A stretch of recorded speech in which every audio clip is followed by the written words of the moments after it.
வணக்கம். புதுவை மற்றும் அதனை சுற்றியுள்ள பகுதிகளில் நடைபெற்ற பல்வேறு நிகழ்வுகளை விரிவாக காண்பதற்கு முன்பு தலைப்புச் செய்திகளை காண்போம். ரிலையன்ஸ் நிறுவனம் மற்றும் ஆயில் நிறுவனத்திடம் பெறப்பட்ட CSR நிதியில் மிகப்பெரிய ஊழல் செய்திருக்கிறார் மல்லாடி கிருஷ்ணராவ். காங்கிரஸ் சட்டமன்ற கட்சித் தலைவர் வைத்தியநாதன் குற்றச்சாட்டு. புதுச்சேரி மீனவர்களின் படகுகளை விடுவிக்க நடவடிக்கை எடுக்க வேண்டும். ஆந்திர அமைச்சரை சந்தித்து டெல்லி சிறப்பு பிரதிநிதி மல்லாடி கிருஷ்ணராவ் கோரிக்கை. மக்களோடு மக்களாக வாழ்ந்து வருகிறார் லாஸ்பேட்டை தொகுதியின் சட்டமன்ற உறுப்பினர். கமலா அறக்கட்டளை முதன்மை செயலர் ரமா வைத்தியநாதன் கருத்து. கடையில் வாங்கப்பட்ட மினரல் வாட்டர் கேனில் கரப்பான் பூச்சி, பொதுமக்கள் அதிர்ச்சி. இனி விரிவான செய்திகள். ரிலையன்ஸ் நிறுவனம் மற்றும் ஆயில் நிறுவனத்திடம் பெறப்பட்ட CSR நிதியில் முன்னாள் அமைச்சர் மல்லாடி கிருஷ்ணராவ் மிகப்பெரிய ஊழல் செய்திருப்பதாக காங்கிரஸ் சட்டமன்ற கட்சி தலைவர் வைத்தியநாதன் குற்றம் சாட்டியுள்ளார். புதுச்சேரியில் கடந்த காங்கிரஸ் ஆட்சியில் பல்வேறு முறைகேடுகள் நடந்திருப்பதாகவும் இதன் மீது CBI விசாரணை வைக்க வேண்டும் என்றும் முன்னாள் அமைச்சர் மல்லாடி கிருஷ்ணராவ் வீடியோ ஒன்றை வெளியிட்டிருந்தார். இதற்கு பதிலளிக்கும் வகையில் செய்தியாளர்களை சந்தித்த காங்கிரஸ் சட்டமன்ற கட்சி தலைவரும் லாஸ்பேட்டை தொகுதியின் சட்டமன்ற உறுப்பினருமான வைத்தியநாதன், ஏனாமில் மல்லாடி கிருஷ்ணராவ் அமைச்சராக இருந்தபோது மக்களுக்காக உழைத்ததை விட கார்ப்பரேட் நிறுவனங்களுக்கு அதிக அளவில் உழைத்திருக்கிறார் என்றும், முதலமைச்சராக வைத்தியலிங்கம் இருந்தபோது ரிலையன்ஸ் நிறுவனத்திற்காக பல பணிகளை செய்து முடித்திருக்கிறார் என்றும் குற்றம் சாட்டினார். ரிலையன்ஸ் மற்றும் ஆயில் நிறுவனத்திலிருந்து பெறப்பட்ட CSR நிதி முழுவதுமாக செலவு செய்யப்பட்டு விட்டதா என்பதை அவர் விளக்க வேண்டும் என்றும் கேட்டுக்கொண்டார். ஏனாமில் பாரிஸ் ஈகிள் டவர் கட்டப்பட்டதில் ஊழல் நடந்திருக்கிறது என்றும், அந்த டவர் தற்போது துருப்பிடித்து வீணாகி இருக்கிறது என்றும் குற்றம் சாட்டிய காங்கிரஸ் சட்டமன்ற கட்சி தலைவர் வைத்தியநாதன், ஆந்திர ஒப்பந்ததாரர்களை அடிக்கடி சந்திப்பது, இலங்கைக்கு சென்று அமைச்சர்களை சந்தித்தது எதனால் என்று குறிப்பிட வேண்டும் என்றும் கேட்டுக்கொண்டார். மல்லாடி கிருஷ்ணராவ் அரசியலுக்கு வருவதற்கு முன்னால் எவ்வளவு சொத்து இருந்தது, தற்போது எவ்வளவு சொத்து மதிப்பு என்று வெளியிட வேண்டும் என்றும் கேட்டுக்கொண்டார்.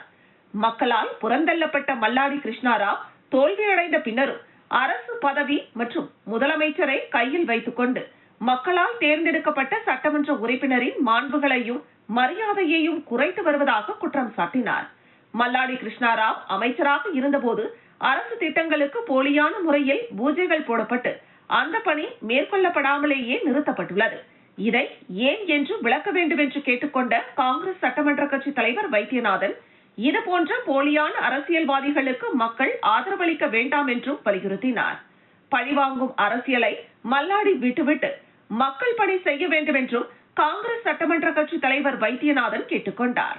மரியாதைக்குரிய மல்லாடி அமைச்சராக இருக்கும்போது மக்களுக்காக உழைத்ததை விட கார்பரேட்டுகளுக்காக உழைத்திருக்கிறார். இந்த ரிலையன்ஸ் கம்பெனிக்காக பல விஷயங்களை செய்திருக்கிறார். முதலமைச்சராக மரியாதைக்குரிய தலைவர் வைத்திலிங்கம் அவர்கள் இருக்கும்போது ரிலையன்ஸ் விஷயத்துக்காக தான் பல முறை அவர்கிட்ட முறையிட்டிருக்கிறார். பல விஷயங்களை பேசியிருக்கிறார். அவரது அறையில தான், அதாவது மரியாதைக்குரிய மல்லாடி அவர்களோட அறையில தான் இந்த மதுபானத்துடைய உரிமையாளர்களும் அது சம்பந்தப்பட்டவர்களும் கான்ட்ராக்டர்லாம் அடிக்கடி உட்காந்து அதெல்லாம் மறந்து விட்டு அவர் இந்த மாதிரி அவதூறான தகவல்களை சொல்லியிருக்காரு. இந்த ரிலையன்ஸ் கொடுத்த அந்த மக்களுக்காக அந்த CSR பணத்துல அவர் எவ்வளவு செலவு பண்ணாரு, மீதி கணக்கு ஏதாவது இருக்குதா அப்படின்றத அதுக்கு அந்த விசாரணைக்கு தயாரான அவர் சொல்ல வேண்டும். அதே மாதிரி இந்த பாரிஸ் ஈஃபில் டவர்னு ஒன்று கட்டினார். அது பிரயோஜனமே இல்லாம இன்னைக்கு துருப்பிடிச்சு போய் அவ்வளவு கோடி அதுல தேங்கி அந்த பணம் வீணா போயிருக்கு. அதே மாதிரி அந்த இன்ஜினியரிங் காலேஜ் பாத்தீங்கன்னா முயற்சி எடுத்து கட்டி கடைசியில இன்னைக்கு துருப்பிடிச்சு போய் எதுக்கும் பயன்பாடு இல்லாம அந்த விஷயங்கள்லாம் அவர் கவனம் செலுத்தணும் நல்லது. அந்த ரிலையன்ஸ் கொடுத்த பணத்துக்கு இது வரைக்கும் வரல. அந்த ஆயில் கம்பெனி கொடுத்தாங்க, அந்த பணத்துக்கும் அவர் எவ்வளவு கொடுத்தாரு, எவ்வளவு செலவு பண்ணாரு, அதுக்கும் விசாரணை வச்சாங்கன்னா சரியா இருக்கும்ன்றது என்னுடைய கருத்து. பொதுப்பணித்துறையில் மீண்டும் பணி வழங்க வலியுறுத்தி அண்ணா சிலை அருகே 100க்கும் மேற்பட்ட ஊழியர்கள் பம்பை உடுக்கையுடன் நூதன முறையில் போராட்டத்தில் ஈடுபட்டதால் பரபரப்பு ஏற்பட்டது. பொதுப்பணித்துறையில் பணி நீக்கம் செய்யப்பட்ட ஊழியர்களுக்கு மீண்டும் வேலை வழங்க வேண்டும், மாதம் 10,500 ரூபாய் சம்பளம் வழங்க வேண்டும், சட்டமன்ற கூட்டத்தொடரில் உறுதிமொழியை நிறைவேற்றிட அனுப்பிய கோப்பிற்கு காலம் காட்டாமல் ஆளுநர் மற்றும் தலைமை செயலர், துறை செயலர்கள் உடனடியாக ஒப்புதல் அளிக்க வேண்டும் உள்ளிட்ட பல்வேறு கோரிக்கைகளை வலியுறுத்தி பொதுப்பணித்துறை பணி நீக்கம் செய்யப்பட்ட ஊழியர்கள் அண்ணா சாலையில் கையில் உடுக்கை, வேப்ப இலை எடுத்துக்கொண்டு நூதன முறையில் மாநில அரசை கண்டித்து பேரணியாக சென்றனர். தொடர்ந்து அண்ணா சிலை சதுக்கம் அருகே சாலையில் அமர்ந்து திடீரென மறியல் போராட்டத்தில் ஈடுபட்டனர். இதனால் காவல்துறையினருக்கும் போராட்டக்காரர்களுக்கும் இடையே தள்ளுமுள்ளு ஏற்பட்டது. தொடர்ந்து அரசை கண்டித்து கண்டன முழக்கங்களும் எழுப்பினர். காவல்துறையினர் போராட்டத்தில் ஈடுபட்ட சுமார் 100க்கும் மேற்பட்ட ஊழியர்களை கைது செய்தனர்.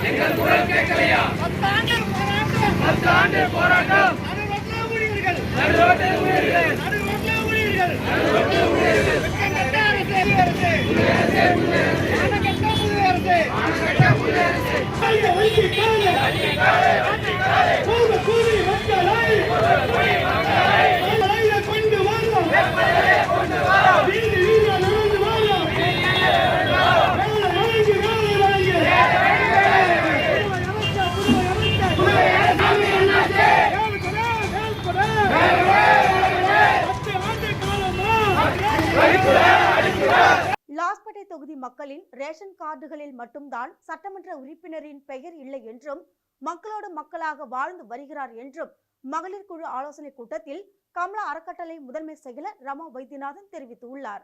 லாஸ்பேட்டை தொகுதியில் மகளிர் குழுக்களுடன் காங்கிரஸ் கட்சியின் சிறப்பு அழைப்பாளரும் கமலா அறக்கட்டளையின் முதன்மை செயலாளருமான ரமா வைத்தியநாதன் தலைமையில் சிறப்பு ஆலோசனை கூட்டம் நடைபெற்றது. இதில் கடந்த 4.5 ஆண்டுகளாக தொகுதியின் சட்டமன்ற உறுப்பினரும் காங்கிரஸ் சட்டமன்ற கட்சி தலைவருமான வைத்தியநாதன் செய்த செயல் குறித்தும் மற்றும் அடிப்படை பிரச்சனைகள் குறித்தும் கலந்தாலோசனை செய்தனர். மேலும் பெண்களுக்கு செய்து தரப்படும் உதவிகள் குறித்தும் ஆலோசனை நடைபெற்றது. எதிர்வரும் தேர்தலில் எவ்வாறு பணியாற்றி மீண்டும் வெற்றி பெற செய்வது குறித்தும் ஆலோசனையில் ஈடுபட்டனர். தொடர்ந்து பேசிய கமலா அறக்கட்டளை முதன்மை செயலாளர், லாஸ்பேட்டை தொகுதியில் மகளிர்கள் உள்ளவரை எங்களுக்கு தோல்வி என்பதே கிடையாது. அனைவரும் எங்கள் வீட்டு பெண்கள். சட்டமன்ற உறுப்பினர் வைத்தியநாதன் எப்போதும் கூறுவது போல அனைத்து வீடுகளிலும் உள்ள ரேஷன் கார்டுகளில் என் பெயர் மட்டும்தான் இல்லை, அனைத்து வீடுகளிலும் நான் உள்ளேன். ஆதலால் யாரையும் நம்பி ஏமாற வேண்டாம். எப்பொழுதும் மக்கள் பணியாற்ற நமது சட்டமன்ற உறுப்பினர் வைத்தியநாதன் உள்ளார். நாம் அனைவரும் ஒன்றாக பயணித்து எதிர்வரும் தேர்தலை சந்தித்து பண முதலைகளை விரட்டி அடிப்போம் என்றும் ரமா வைத்தியநாதன் கூறினார்.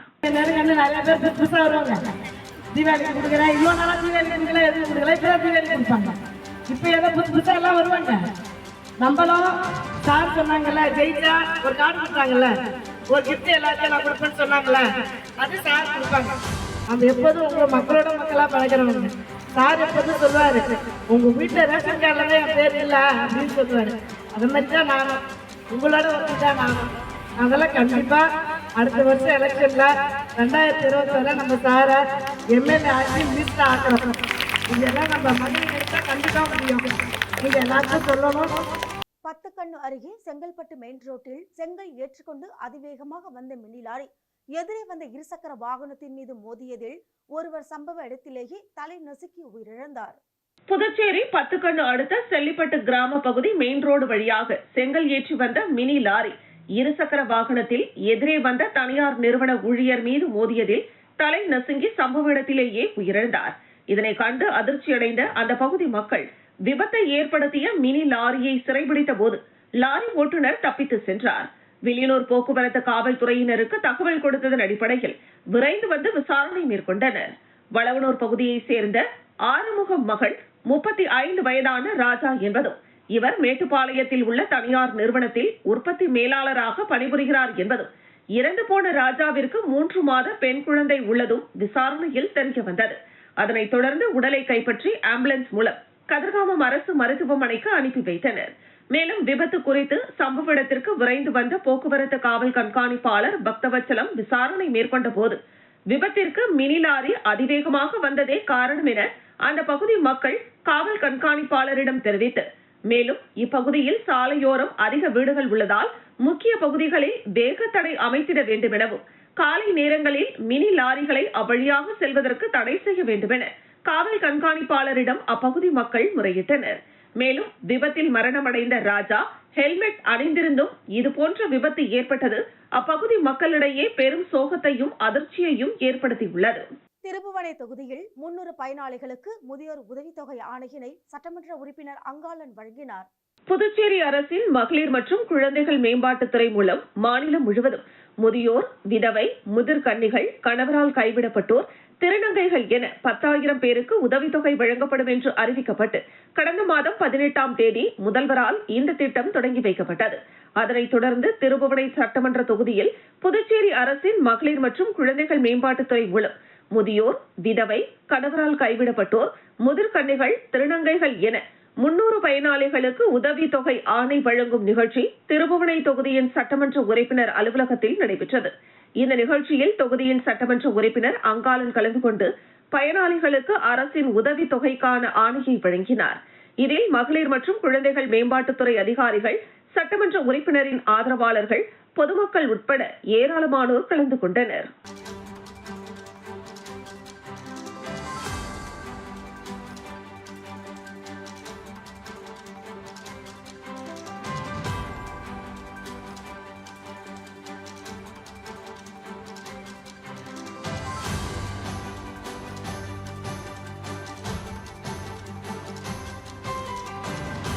புதுச்சேரியில் உள்ள ஒரு வீட்டில் வாங்கப்பட்ட மினரல் வாட்டர் கேனில் கரப்பான் பூச்சி இருந்ததால் பரபரப்பு ஏற்பட்டது. புதுச்சேரி மாநிலத்தில் கடந்த சில வருடங்களாகவே நிலத்தடி நீர் மாசடைந்துள்ளதால் தண்ணீர் கேன் பிசினஸ் அதிகரித்துள்ளது. தெருவுக்கு தெரு சுத்திகரிக்கப்பட்ட மினரல் வாட்டர் கேன்கள் விற்கப்பட்டு வருகிறது. பொதுப்பணித்துறை சார்பில் வழங்கப்படும் கார்ப்பரேஷன் வாட்டர் சுத்தமாக இல்லாததால் மக்கள் மினரல் வாட்டரை நாடி செல்கின்றனர். ஒரு வாட்டர் கேன் 30 ரூபாய் என்ற அளவில் வீடுகள் தோறும் விநியோகிக்கப்பட்டு வருகிறது. பொதுமக்களும் சிலர் நேரடியாக சென்று வாங்கி வருகின்றனர். இந்த நிலையில் புதுச்சேரி நெல்லித்தோப்பு தொகுதிக்குட்பட்ட குயவர்பாளையம் பகுதியில் உள்ள ஒரு வீட்டில் வாட்டர் கேன் சப்ளை செய்யப்பட்டுள்ளது. அந்த தனியார் நிறுவனம் சார்பில் சப்ளை செய்யப்பட்ட வாட்டர் கேனில் கரப்பான் பூச்சி இருந்ததை கண்டு உரிமையாளர் அதிர்ச்சி அடைந்தார். மேலும் இதுகுறித்து அந்த வாட்டர் கேன் போடும் நபரிடம் புகார் தெரிவித்தார். தொடர்ந்து இவர்கள் வாட்டர் கேனை சுத்தம் இல்லாமலும் பழைய வாட்டர் கேனில் தண்ணீர் நிரப்பி வந்து கொடுப்பதாக புகார் கூறும் அவர் சம்பந்தப்பட்ட உணவு கட்டுப்பாட்டுத்துறை அதிகாரிகள் புதுச்சேரியில் உள்ள தண்ணீர் கேன் பிசினஸ் செய்யும் அலுவலகங்களில் ஆய்வு செய்ய வேண்டும் என்றும், கார்ப்பரேஷன் தண்ணீர் சுத்தமாக இல்லை என்பதால் தான் அனைவரும் மினரல் வாட்டர் வாங்கி குடிப்பதாகவும், ஆனால் அந்த மினரல் வாட்டர் சுத்தம் இல்லாமல் கொடுப்பதால் மக்கள் எங்கு செல்வது என பொதுமக்கள் கேள்வி எழுப்புகின்றனர். புதுச்சேரியில் விநியோகிக்கப்பட்ட வாட்டர் கேனில் கரப்பான் பூச்சி இருந்த சம்பவம் அதிர்ச்சியை ஏற்படுத்தியுள்ளது. மேலும் தொடர்ந்து புதுச்சேரியில் சுகாதாரமற்ற தண்ணீரே ஆங்காங்கே வழங்கப்பட்டு வருகிறது என்பது குறிப்பிடத்தக்கது. தண்ணி பாட்டில் வந்து பாத்தீங்கன்னாக்கா முதல்ல ஒரு டைம் வந்து ஒரு இருந்தது சாதாரண அந்து பூச்சி தான் சொல்லி தண்ணிகளை விட்டாச்சு. அப்புறம் நேற்று நைட்டு கொண்டு போட்ட பாட்டில் பாத்தீங்கன்னாக்கா இது மாதிரி ஒரு கருவாமூச்சி இருக்குது. அதை பார்த்துட்டு உடனே வந்து நான் இன்ஃபார்ம் பண்றேன் சார். நான் கருவாமூச்சி இருக்கிறது அப்படி பேக்கிங் சீலோடு இருக்குது. அதான் சார் எங்க வீட்டுல குழந்தைங்க நிறைய இருக்கு சார். பேர பிள்ளைங்க இருக்கு, என் பிள்ளைங்க இருக்காங்க. குடும்ப பெரிய ஃபேமிலி சார் இது. பாத்தீங்கன்னா இப்போ லாஸ்ட் மந்த் தான் எனக்கு உடம்பு சரியில்லாம விழுப்புரத்தில் போயிட்டு ஒரு ஹாஸ்பிட்டல் ஆஞ்சியோ பண்ணது. ஊசுடு தொகுதி முழுவதும் உள்ள பிரதான சாலைகளில் உள்ள 400க்கும் மேற்பட்ட மின் விளக்குகளை புதிதாக 120 வாட்ஸ் மின் விளக்குகளாக மாற்றுவதற்கான பூஜையை முன்னாள் அமைச்சர் சாய் சரவணகுமார் தொடங்கி வைத்தார். புதுச்சேரி மாநிலம் ஊசுடு தொகுதி முழுவதும் உள்ள பிரதான சாலைகளில் ஸ்ட்ரைட் தனியார் நிறுவன பங்களிப்புடன் 400க்கும் மேற்பட்ட மின் விளக்குகளை புதிதாக 120 வாட்ஸ் மின் விளக்குகளாக மாற்றுவதற்கான தொடக்க நிகழ்ச்சி குருமாம்பேட் திருவள்ளுவர் சிலை அருகில் பூஜை நடைபெற்றது. இதில் தொகுதியின் சட்டமன்ற உறுப்பினரும் முன்னாள் அமைச்சருமான சாய் ஜே சரவணன்குமார், அவரது துணைவியார் சமூக சேவகி அண்ணா பிரபாவதி ஆகியோர் கலந்து கொண்டு பூஜை செய்து தொடங்கி வைத்தனர். நிகழ்ச்சியில் துறை சார்ந்த அதிகாரிகள், தொகுதி ஒருங்கிணைப்பாளர் சாய் ஜே தியாகராஜன், தொகுதி தலைவர் முத்தாலு முரளி, தொகுதி தலைவி மல்லிகா, பாலா, செந்தில், கார்த்திக், ரமேஷ், பிருத்திவிராஜ், மணிகண்டன், சரண், சிவசங்கரி, மின்துறை பொறுப்பாளர் ஆனந்த் உட்பட பாரதிய ஜனதா கட்சி நிர்வாகிகள், கூட்டணி கட்சி நிர்வாகிகள், பொதுமக்கள் திரளாக கலந்து கொண்டு சிறப்பித்தனர்.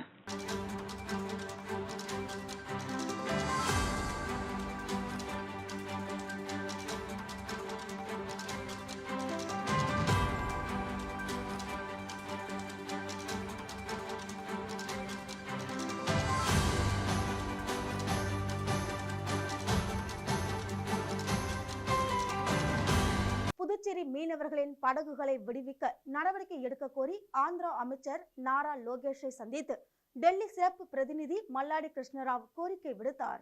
ஆந்திராவில் மீன்பிடித்துக் கொண்டிருந்த போது புதுச்சேரி மீனவர்களின் 4 படகுகளை ஆந்திர மீனவர்கள் சிறைபிடித்தனர். மேலும் மீனவர்களின் படகுகளை விடுவிக்க நடவடிக்கை எடுக்க கோரி ஆந்திர முதலமைச்சர் சந்திரபாபு நாயுடுவிற்கு புதுச்சேரி முதலமைச்சர் ரங்கசாமி கடிதம் எழுதியிருந்தார்.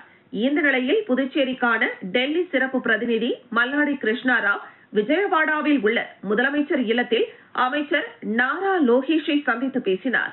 இந்த சந்திப்பின் போது ஆந்திராவில் சிறைபிடித்து வைக்கப்பட்டுள்ள புதுச்சேரி மீனவர்களின் படகுகளை விடுவிக்க நடவடிக்கை எடுக்க கோரியும், இதேபோல் ஏனாமில் உள்ள தீவு 5 உள்ள ONGC குழாய் வெடித்து பாதிப்பு ஏற்பட்ட மீனவர்கள் மற்றும் பொதுமக்களுக்கு நிவாரணம் வழங்கவும் கோரிக்கை வைத்தார்.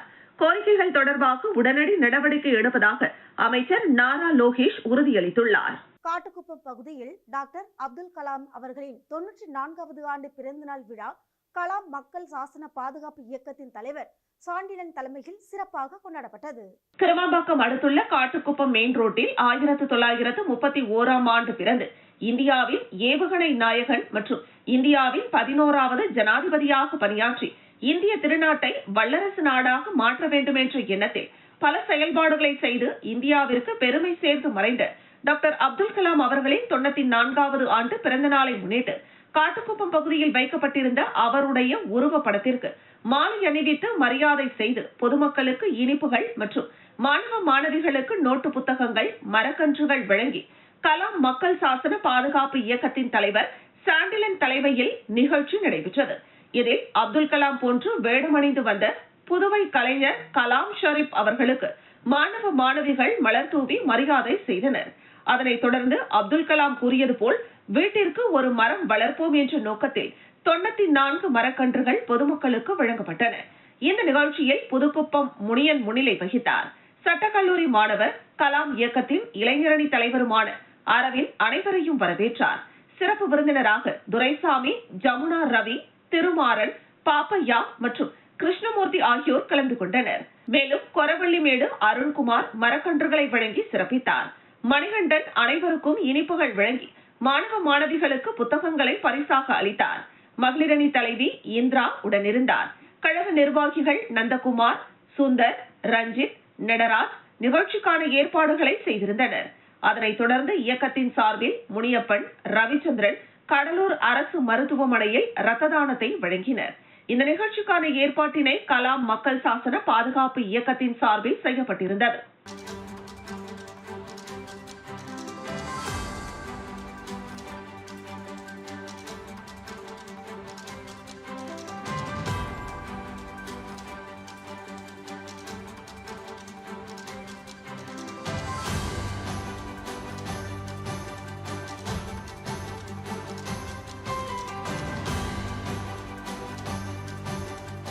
தவளக்குப்பம் பகுதியில் உள்ள PR ட்ரஸ்ட் சார்பில் தீபாவளி பண்டிகையை முன்னிட்டு மணவெளி தொகுதியில் உள்ள குடும்பங்களுக்கு நலத்திட்ட உதவிகள் வழங்கப்பட்டது. புதுச்சேரி மாநிலம் மணவெளி சட்டமன்ற தொகுதிக்குட்பட்ட மக்கள் தீபாவளி பண்டிகையை சிறப்பாக கொண்டாட வேண்டும் என்ற நோக்கத்துடன் சுமார் 13,000 குடும்பங்களுக்கு PR ட்ரஸ்ட் நிறுவனர் ராமு ஏற்பாட்டில் புரணங்குப்பம் கிராமத்தில் ஹாட் பாக்ஸ் மற்றும் சர்க்கரையுடன் தீபாவளி வாழ்த்துக்களை வீடு வீடாக சென்று வழங்கி வருகின்றனர்.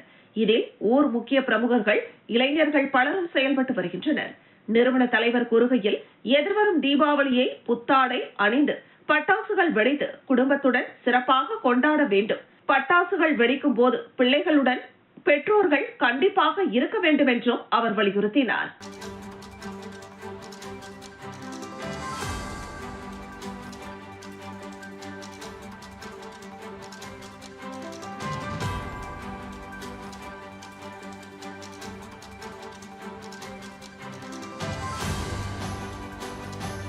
மூர்த்தி புதுக்குப்பம் கிராமத்தில் டாக்டர் அப்துல் கலாம் பிறந்தநாளை முன்னிட்டு திருவுருவ சிலைக்கு கிராமத்தின் சார்பில் மாலை அணிவித்து மரியாதை செய்யப்பட்டது. கன்னிக்கோவில் அடுத்துள்ள மீனவ கிராமமான மூர்த்தி புதுக்குப்பம் கிராமத்தில் டாக்டர் அப்துல் கலாம் அவர்களின் 94வது பிறந்த நாளை முன்னிட்டு இந்திய விண்வெளி விஞ்ஞானி மற்றும் இந்தியாவின் குடியரசுத் தலைவராக பணியாற்றிய விண்வெளி மற்றும் ஏவுகணை திட்டங்களை குறிப்பிடத்தக்க பங்களிப்பாக செயல்படுத்திய டாக்டர் அப்துல் கலாம் அவர்களின் பிறந்த நாளை முன்னிட்டு பல பகுதிகளில் கொண்டாடி வருகின்றனர்.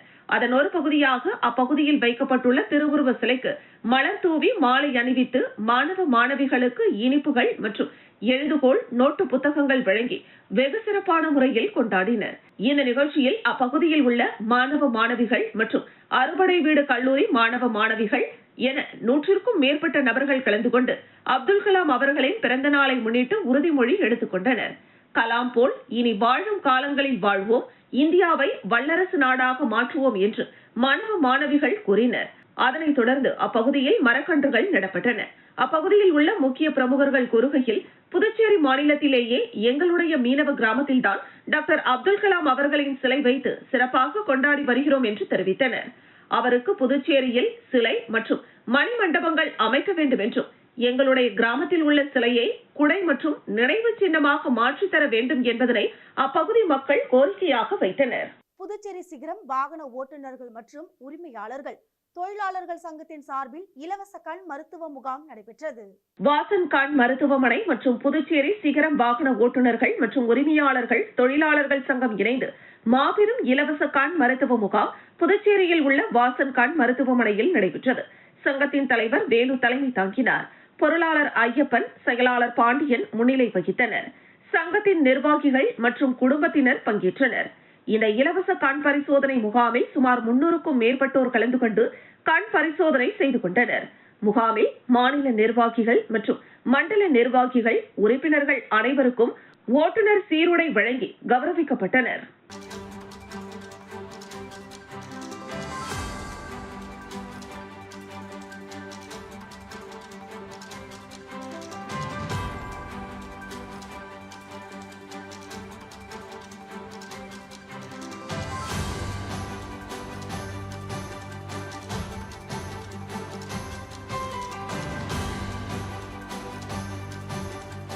முன்னாள் குடியரசுத் தலைவர் மறைந்த டாக்டர் அப்துல் கலாம் அவர்களின் பிறந்த நாளை முன்னிட்டு புதுவை கலாம் ஓட்டுநர்கள் சேவை நலசங்கத்தின் சார்பில் அன்னதானம் வழங்கப்பட்டது.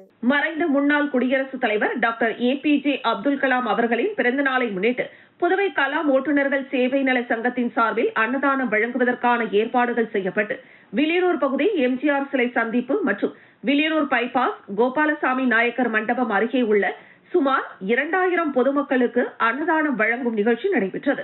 புதுவை கலாம் ஓட்டுநர் நலசங்கத்தின் தலைவர் சதாசிவம் தலைமை தாங்கினார். செயலாளர் ரவி, பொருளாளர் முருகன் முன்னிலை வகித்தனர். இந்த அன்னதானம் வழங்கும் நிகழ்ச்சியில் நிர்வாகிகள் லூர்துசாமி, எழிலன், முருகன், பிரபு, விஸ்வா, செந்தில், முத்து ஆகியோர் கலந்து கொண்டு பொதுமக்களுக்கு அன்னதானம் வழங்கினர். மேலும் மறைந்த குடியரசுத் தலைவர் டாக்டர் APJ அப்துல் கலாம் பிறந்த நாளை முன்னிட்டு புதுச்சேரி கலாம் ஓட்டுநர்கள் நலசங்கத்தின் சார்பில் தொடர்ந்து 5 ஆண்டுகளாக பொதுமக்களுக்கு அன்னதானம் வழங்கப்படுவது என்பது குறிப்பிடத்தக்கது. விழுப்புரம் அருகே உள்ள முண்டியப்பாக்கத்தில் செயல்பட்டு வரும் அரசு மருத்துவமனையில் பிரசவ பொது கழிப்பறையில் இறந்த நிலையில் தொப்புள் கொடியுடன் குழந்தை சடலம் கண்டெடுக்கப்பட்ட சம்பவம் பரபரப்பை ஏற்படுத்தியுள்ளது.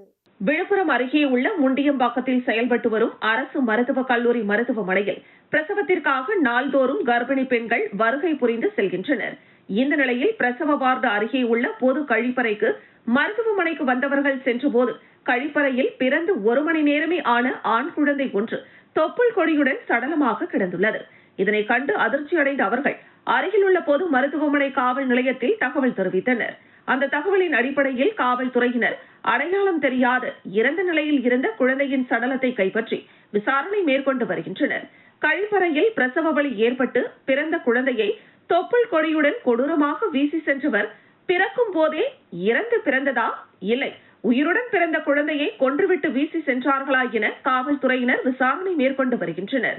பொது மருத்துவமனையில் கழிப்பறையில் குழந்தையை வீசி சென்ற சம்பவம் பரபரப்பினை ஏற்படுத்தியுள்ளது. விருத்தாச்சலம் அருள்மிகு விருதாம்பிகை பாலாம்பிகை உடனுரை அருள்மிகு விருத்தகிரீஸ்வரர் ஆலயத்தில் உண்டிகள் திறக்கப்பட்டது.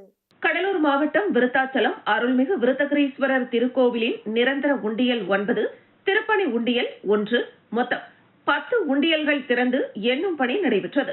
தமிழ்நாடு அரசு இந்து அறநிலையத்துறை கடலூர் உதவி ஆணையர் சந்திரன் தலைமையில் செயல் அலுவலர் மாலா முன்னிலையில் 10 உண்டியல்கள் பிரித்து எண்ணும் பணி நடைபெற்றதில் 13,24,433 ரூபாயும் தங்கம் 6 கிராமும் வெள்ளி 111 கிராமும் காணிக்கையாக பக்தர்களால் செலுத்தப்பட்டிருந்தது. இந்த பணியில் கோவில் மேலாளர் பார்த்தசாரதி, கோவில் ஊழியர்கள், சமூக ஆர்வலர்கள், சிவனடியார்கள் ஏராளமானோர் கலந்து கொண்டனர். திண்டிவனம் அடுத்த கோனேரிக்குப்பத்தில் உள்ள சரஸ்வதி சட்டக்கல்லூரி வளாகத்தில் மாநில அளவிலான சட்டக்கல்லூரி மாணவர்களுக்கான கைப்பந்து மற்றும் எரிபந்து போட்டிகள் தமிழ்நாடு டாக்டர் அம்பேத்கர் சட்ட பல்கலைக்கழகத்தின் வழிகாட்டுதலின்படி நடைபெற்றது. கோனேரிக்குப்பம் சரஸ்வதி சட்டக்கல்லூரி வளாகத்தில் நடைபெற்ற மாணவர்களுக்கான கைப்பந்து மற்றும் எரிபந்து போட்டிகளின் தொடக்க விழாவில் மருத்துவர் ராமதாசு கல்வி அறக்கட்டளையின் அறங்காவலர் குழு தலைவர் G.K. மணி கலந்து கொண்டு போட்டிகளை தொடங்கி வைத்தார். அறங்காவலர் குழு உறுப்பினர் முனைவர் சிவபிரகாசம் முன்னிலை வகித்தார். நிறைவு விழாவில் அறங்காவலர் குழு உறுப்பினர் மருத்துவர் பரசுராமன் வெற்றி பெற்ற மாணவர்களுக்கு பரிசுகள் வழங்கி பாராட்டினார். தமிழ்நாடு முழுவதிலும் உள்ள பல்வேறு சட்ட கல்லூரிகளைச் சேர்ந்த 500க்கும் மேற்பட்ட மாணவர்கள் போட்டிகளில் பங்கேற்றனர். கைப்பந்து ஆண்கள் பிரிவில் சேலம் அரசு சட்டக் கல்லூரி முதல் பரிசையும் சென்னை சீர்மிகு சட்டப்பள்ளி 2ஆம் பரிசையும் வென்றனர். கைப்பந்து பெண்கள் பிரிவில் சென்னை சீர்மிகு சட்டப்பள்ளி முதல் பரிசையும் திருச்சி அரசு சட்டக் கல்லூரி 2ஆம் பரிசையும் பெற்றனர். எரிபந்து பெண்கள் பிரிவில் சென்னை சீர்மிகு சட்டப்பள்ளி முதலிடத்தையும் கோவை அரசு சட்டக் கல்லூரி 2வது இடத்தையும் பெற்றனர். நிறைவு விழாவில் கல்லூரி முதல்வர் முனைவர் அசோக்குமார் தலைமை தாங்கினார். அறங்காவலர் குழு உறுப்பினர் முனைவர் சிவபிரகாசம் தமிழ்நாடு டாக்டர் அம்பேத்கர் சட்ட பல்கலைக்கழகத்தின் உடற்கல்வி மற்றும் விளையாட்டுத்துறை உதவி இயக்குநர் முனைவர் பரமசிவம், முதன்மை நிர்வாக அலுவலர் சிவக்குமார் ஆகியோர் வாழ்த்துரை வழங்கினர். சட்டக்கல்லூரி நிர்வாக அலுவலர் ரவிச்சந்திரன் நன்றி கூறினார். திண்டிவனம் நகராட்சி 21, 22, 25 ஆகிய வார்டுகளுக்கான உங்களுடன் ஸ்டாலின் முகாம் புனித அன்னாள் மேல்நிலைப்பள்ளி ஆடிட்டோரியத்தில் நடைபெற்றது. விழுப்புரம் மாவட்டம் திண்டிவனம் நகராட்சி சார்பில் பாண்டி ரோட்டில் உள்ள புனித அன்னாள் மேல்நிலைப்பள்ளி ஆடிட்டோரியத்தில் 21, 22, 25 ஆகிய வார்டுகளில் உள்ள பொதுமக்கள் பயன்பெறும் வகையில் உங்களுடன் ஸ்டாலின் சிறப்பு முகாம் நகரமன்ற துணைத் தலைவர் ராஜலட்சுமி வெற்றிவேல் தலைமை தாங்கி பொதுமக்களிடம் கோரிக்கை மனுக்களை பெற்றார்.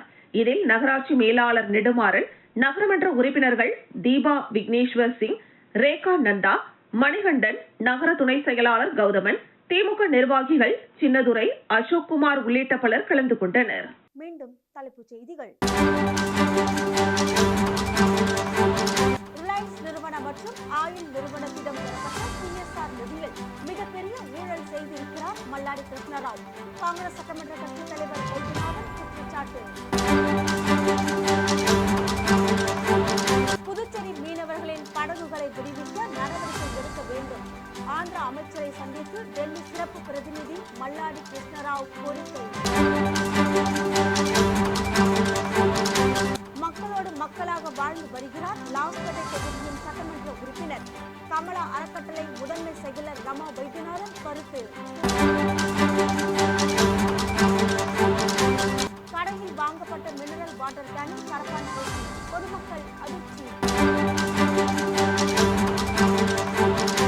இத்துடன் செய்திகள் நிறைவடைகின்றது. உங்களிடமிருந்து விடைபெறுவது ஜானகி. செய்திகளை உடனுக்குடன் தெரிந்து கொள்ள கமலா தொலைக்காட்சியின் சமூக வலைதளத்தை பின்பற்றவும். நன்றி, வணக்கம்.